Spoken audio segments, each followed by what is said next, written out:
Welcome back to our Teach Us to Pray series. We kicked off last week talking about how one of the most important things we can learn is how to pray, to talk to God.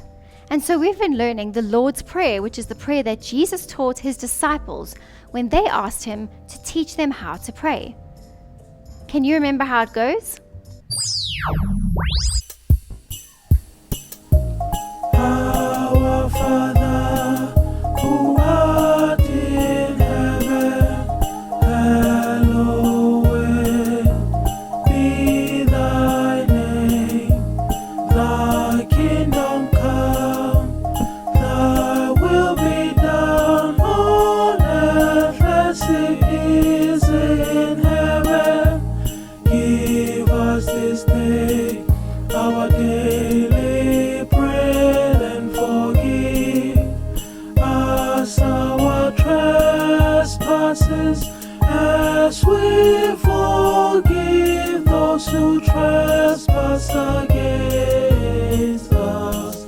And lead us not into temptation, but deliver us from evil. For thine is the kingdom, the power, and the glory, forever and ever. Amen.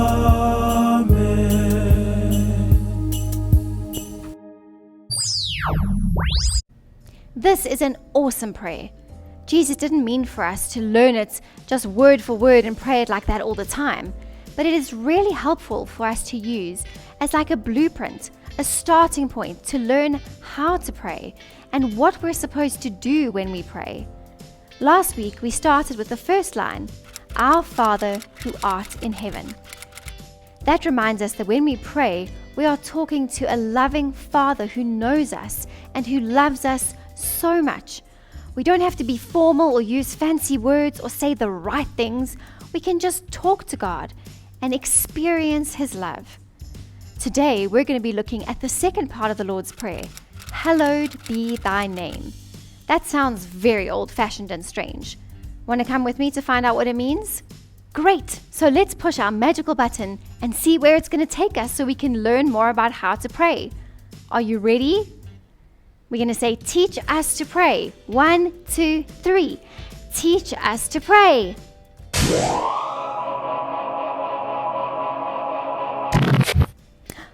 Whoa, where are we? This looks like an athletics stadium. Ooh, and we're here by the winner's podium. I wonder what this is going to teach us about the Lord's Prayer. Hup, hello, you made it. Well Hi. done. Hi, we're here trying to learn about the Lord's Prayer. Can you help us? Yeah, of course. Today you're learning about the second line, aren't you? Hallowed be thy name, right? That's right. So, can you help us with what that means? It sounds a little bit strange.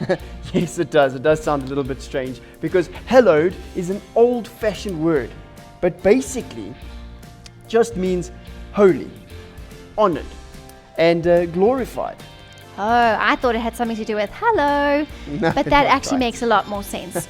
So when we pray, hallowed be your name, we're saying holy or honored is your name. Correct. So if you honor someone, it means that you put them first. You put them first. That you treat them with respect. Oh, okay. So it's kind of like honoring your parents, right? Yeah, so think of it like this. A surname that all of you have in your families, right? You're a member of a family. So if you go out into the world and behave badly and do terrible things, you dishonor your family. You dishonor your surname, your family name. People will think less of your entire family if you dishonor them out in the world. Okay, that makes sense. So when we pray that God's name would be hallowed or honored, we are praying that we would make Him look good to other people. Yes, it's actually a very hard prayer to pray because what we're really saying is, God, help me to honor your name. Let my life and the way I live and treat others represent and bring glory to you. May everything I do show respect and worship to God. That is pretty difficult. It is. So, why are we in the sports arena? What has that got to do with this podium and where we are? Well, it's a nice way of thinking about honor. Honoring someone means putting them first.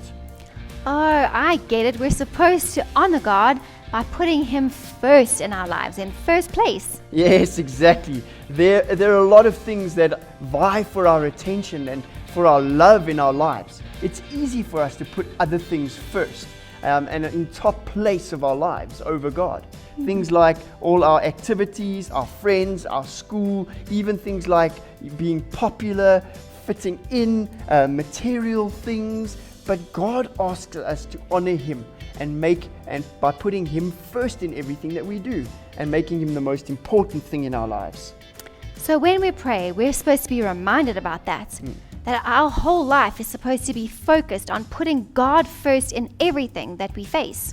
Precisely. There's actually a really cool story from the Bible about 3 friends who put God first in amazing and incredible way by being very brave in the way they did it.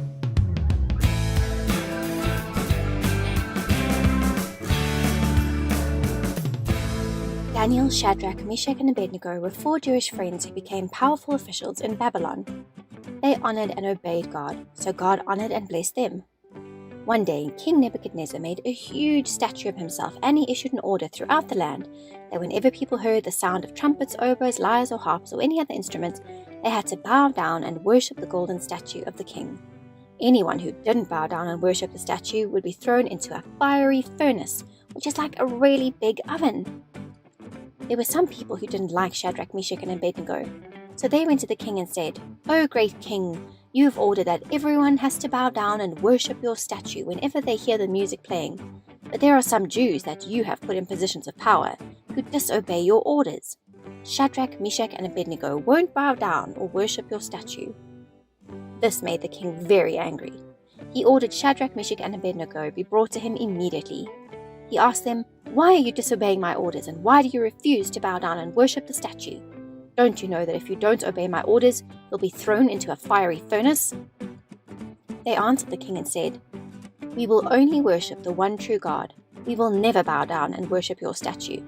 We believe our God can save us, but even if He doesn't, we will not worship anyone but Him."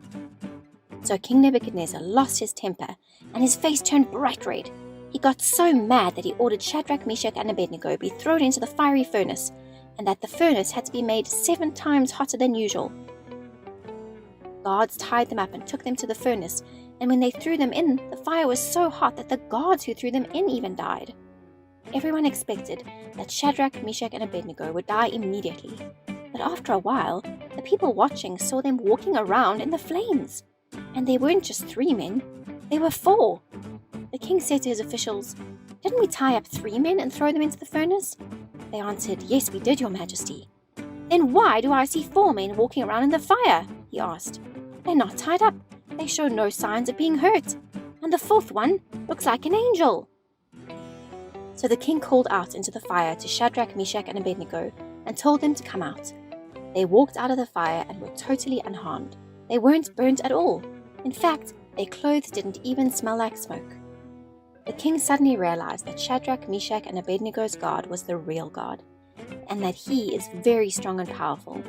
So he made a new decree and said that everyone had to respect the God of Shadrach, Meshach, and Abednego. He said, "There is no other God who can rescue like this." He promoted Shadrach, Meshach, and Abednego and gave them positions of great power in Babylon.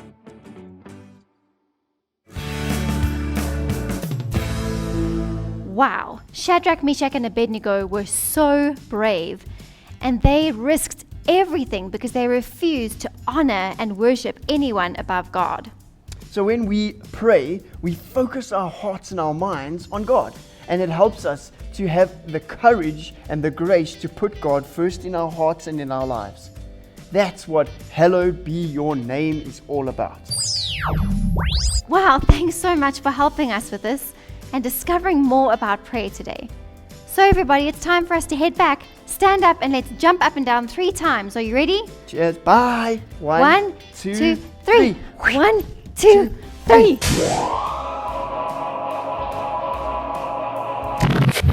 Our Father who art in heaven, hallowed be thy name.